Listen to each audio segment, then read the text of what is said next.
So you spoke about the gag reflex a while back, and you spoke about it, and I see a lot of kids who have a diagnosis of autism or SPD, and who have a very, they're gagging all the time, and parents say that my child does it on purpose. It's all happening on purpose. So can you talk a little bit on what is this gagging, and why do some kids gag even by the sight of food? They're gagging, even by the smell of the food they're gagging. So some gagging is typical, right? Like, so kids, when they're first starting to eat, they're going to shove the spoon back too far, they're going to gag, and that's completely there's always some gagging, and that's within norm. For children that have extreme they look at the food and they start gagging, right? That's not typical. And so, is it the smell of the food? Is it the sight of the food? We really need to break down what exactly is happening. If you put the bowl in a glass container in the center of the table so they can see the food, are they gagging? If it's in a non-clear container and they can't see it, but they can smell it, are they gagging? So is it the smell or is it the sight? So that matters, right? So there's lots of different approaches. My favorite approach, all these different programs, but I had SOS training from Kate Barlow, and it's amazing. Like, if you work with children with autism, I highly recommend it, because the SOS training really talks about how you can advance children to not only eat a greater variety of foods, but how to do it in a playful, non-stressful way, right? So if a child is stressed, they're going to release cortisol, which decreases their appetite. So when I'm working with families and their child's not gaining weight and the parents are getting stressed, it stresses out the kids, right? The parents don't mean to, right? No one tries to stress out their kids, right? No parent tries to do that, right? But when a child, is just continuously fighting meal times, it becomes a very stressful situation. And so parents, if they're building up on that stress, just one more bite, or, if they're stressed, it can increase the child's stress. And if the child gets stressed, then they're not going to be hungry, because the stress hormone decreases your appetite. So we really have to try to approach this in a way that allows parents to feel confident, like really educating parents, like, your job is to provide the food, right? It's the child's job to eat the food. So let's work together with our therapists to provide a safe, healthy routine in which that we are really decreasing the stress. We're providing a playful environment that really allows the child to experiment with different foods, and really breaking down exactly what's happening. Is it the sight? Is it the smell? And really working towards trying new foods. But the gagging is real, right? Like, children, everybody wants to eat, right? Eating is like a quality of life issue, I feel like.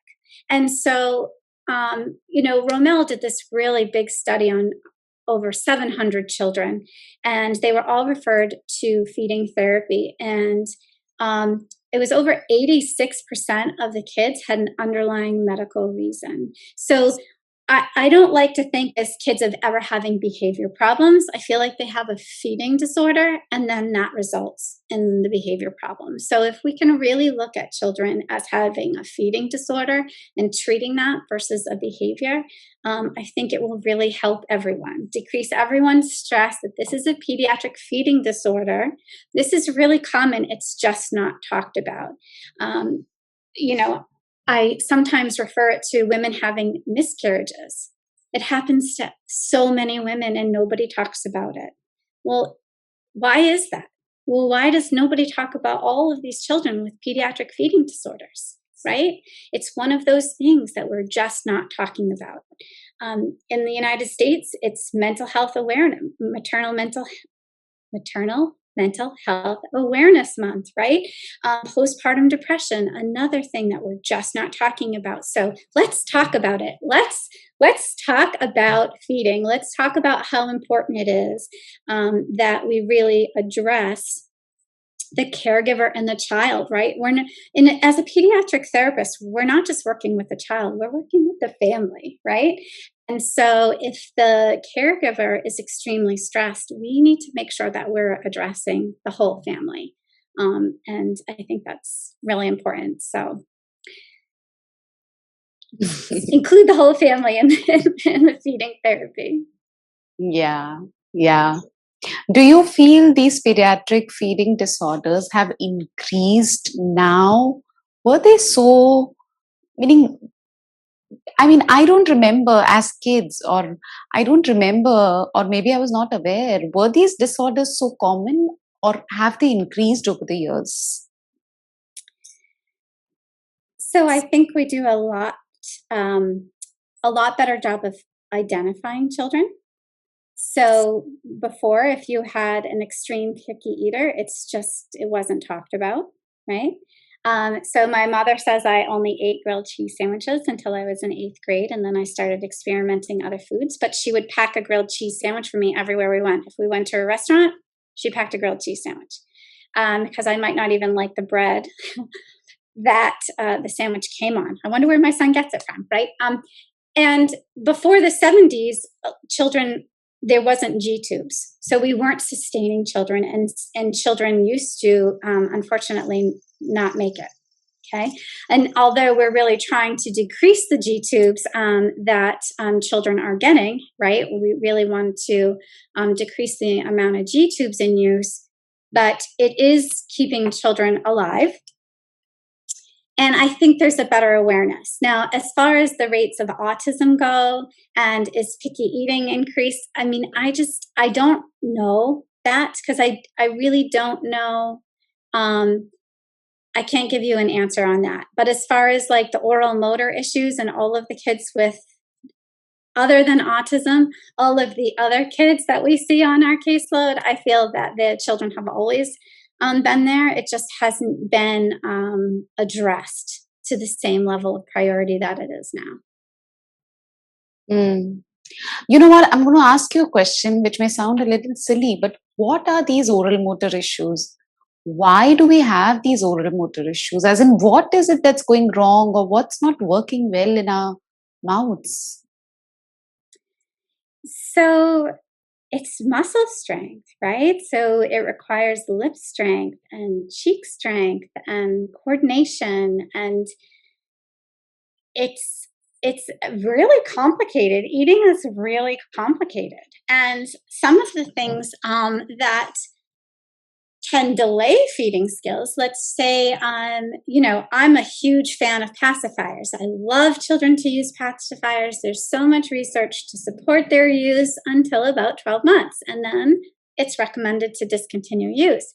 But if you continue to use a pacifier, or, bottles are great until 12 months. And if you continue to use a bottle past those recommended ages, or a sippy cup, which is requires the same mechanisms in your mouth, sort of that tongue protrusion, right, for a bottle or a sippy cup or a pacifier, that can delay actually your speech production sounds and your feeding skills, because that tongue protrusion motion that is what we're born with for feeding, we really want to work on tongue retraction.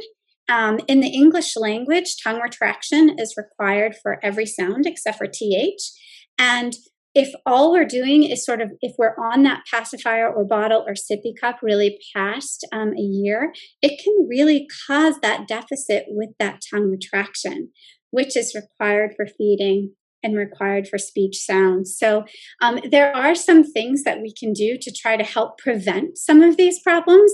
And so really, weaning the child off the bottle and off the pacifier at 12 months. And if you do use a sippy cup, I always say no more sippy cups past age 2, okay, you use them a little bit, but make sure you're transitioned off by age 2, because when I start seeing families and they have them, they cost money, right? These cups are expensive. They're like $8 to $12, some of them. And so the families have purchased these cups. So I'm always like, Christmas is coming, or their birthday is coming, or, is there a celebration coming of which, the child can get some different cups so that they can transition off of these sippy cups. So being sort of aware of some of the things that we can do to really facilitate oral motor skills is helpful. Um, but some children are just born typical and they have typical muscle development, and then some kids just need a little bit of extra help. I don't have any rhyme or reason why. I had one child who's an extreme picky eater and one child who needed speech therapy because he was not talking. I have no idea why. The child who needed speech therapy, he has the most amazing gross motor skills, but he wasn't talking. So I don't know why children are born with different areas of deficits. They are. And so we just recognizing them and getting them the right treatment is really important.